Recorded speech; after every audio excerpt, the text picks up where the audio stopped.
Hello student, स्वागत है आपका हमारे यूट्यूब चैनल मैथ इंडियंस में। कक्षा 11 गणित में इस समय हम लोग नवा चैप्टर पढ़ रहे हैं, अनुक्रम तथा श्रेणी। और भाई उसके अंतर्गत आज हम लोग पढ़ने वाले हैं एक्सरसाइज 9.4, जिसमें भाई हम पढ़ेंगे विशेष अनुक्रमों के n पदों का योगफल। इससे पहले हम लोग समांतर श्रेणी और गुणोत्तर श्रेणी दोनों को पढ़ चुके हैं।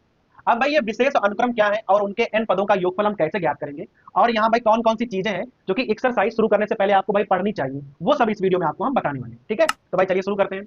सबसे पहले आप जानो भाई इस निशान को, इसे हम लोग कहते हैं सिग्मा। क्या कहते हैं? सिग्मा। अब भाई इसका मतलब क्या होता है? इसका मतलब होता है हिंदी में पदों का योगफल।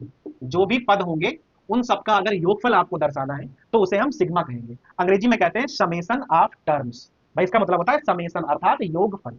अब देखो इसे हम यूज कैसे करेंगे, ध्यान देना।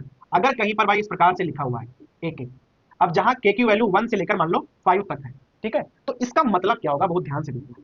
इसका मतलब यह है कि के की वैल्यू 1 से लेकर आपको 5 तक रखनी है। तो पहले आपने 1 रखी, फिर आपने 2 रखी, फिर आपने 3 रखी, फिर आपने 4 रखी, फिर आपने 5 रखी। और हमने सब कहीं प्लस का निशान क्यों लगाया है? क्योंकि भाई सिग्मा का मतलब होता है जो भी पद यहाँ लिखे जाएंगे उन सबका योगफल आपको निकालना है। सिग्मा का मतलब होता है पदों का योगफल। और पद कितने लिखने हैं ये आप कैसे जानोगे? जो भी आपको यहाँ लिमिट मालूम होगी कि भाई के बराबर 1 से लेकर 5 तक आपको रखना था, तो भाई आप समझ गए कि हम के की वैल्यू 1 2 3 4 5, अगर आगे तक भाई कहता है तो हम आगे तक लिखते हैं। और उन सभी पदों का योगफल आपको निकालना है, उसे हम कहते हैं सिग्मा, पदों का योगफल। क्योंकि भाई इस वाली एक्सरसाइज में हम लोग सिग्मा वाले जो सूत्र हैं वो यूज करने वाले हैं, इसीलिए ना आपको ये समझना जरूरी है कि सिग्मा होता क्या है और भाई इसका मतलब क्या होता है। ठीक है, तो खोलना तो आप यहाँ सीख गए होंगे। अब ध्यान देना, अगर कहीं पर इस प्रकार से लिखा है के, और भाई के की वैल्यू 1 से लेकर कहां तक है? n तक है, तो आप इसे कैसे लिखने वाले हो? भाई देखो लिखा है सिग्मा के और के की वैल्यू है 1 से लेकर n तक, तो पहले 1 रखोगे, फिर 2, फिर 3, फिर 4, और भाई इस प्रकार आप n तक रखते चले जाओगे। ठीक है, दोबारा देखिएगा, अगर भाई कहीं पर इस प्रकार से लिखा है के स्क्वायर और वैल्यू सेम है, 1 से लेकर n तक आपको लिखनी ही लिखनी है, और यहाँ पर क्या लिखा है? के स्क्वायर, तो ये हो जाएगा 1 स्क्वायर, ये हो जाएगा 2 स्क्वायर, ये हो जाएगा 3 स्क्वायर, और ऐसे आपको कहां तक जाना है? आपको जाना है n स्क्वायर तक, और सभी पदों का योगफल आपको निकालना है। क्योंकि भाई सिग्मा का मतलब होता है योगफल, यहाँ हो जाएगा के क्यूब। ठीक है, तीसरा हम निकालेंगे के क्यूब, और लिमिट हमारी वही रहेगी, के बराबर 1 से लेकर n तक जाएगा। ठीक है, तो इसका मतलब क्या हो जाएगा? 1 का क्यूब, यहाँ हो जाएगा 2 का क्यूब, यहाँ हो जाएगा 3 का cube, dot dot dot dot, plus n का क्यूब। अब भाई हमने यहाँ पर देखो 3 चीजें लिख दी हैं, यहाँ पर आपको केवल 3 ही सूत्र पढ़ने हैं।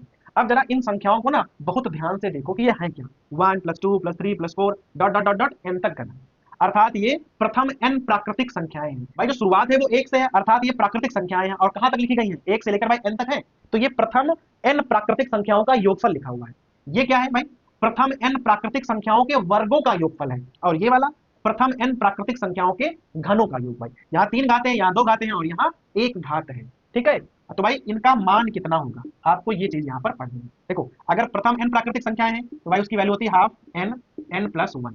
ठीक है, अगर वर्गों का योगफल है तो भाई सूत्र होता है इस प्रकार से। ठीक है, तो भाई इन सूत्रों को आपको याद भी करना है। अगर 3 घातों का योगफल लिखा हुआ है तो सूत्र होता है हाफ n, n+1, और भाई पूरे पे लगाना है आपको होल स्क्वायर। अब इन दोनों सूत्रों को ना भाई ढंग से देखो, जो चीज यहाँ लिखी है वही चीज यहाँ लिखी है, बस यहाँ पूरे का वर्ग लिखा हुआ है। तो अगर हमें 3 घातों का मान निकालना है योगफल में, तो जो हमारी प्रथम n प्राकृतिक संख्याओं का योगफल होता है उसका आप स्क्वायर कर दो, तो आपको 3 घातों वाला योगफल ऐसे ही मिल जाएगा।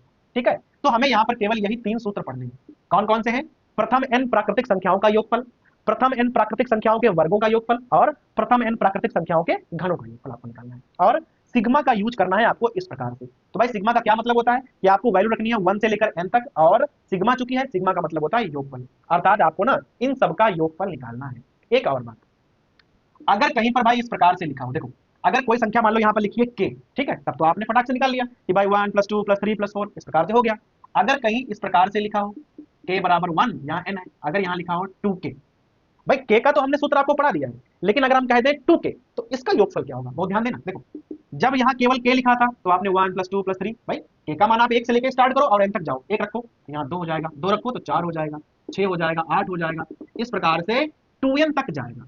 अब आप भाई सोचोगे कि इसका तो सूत्र हमें पढ़ाया ही नहीं गया है, तो अब देखना, अगर आप यहाँ 2 कॉमन ले लो तो क्या आ जाएगा?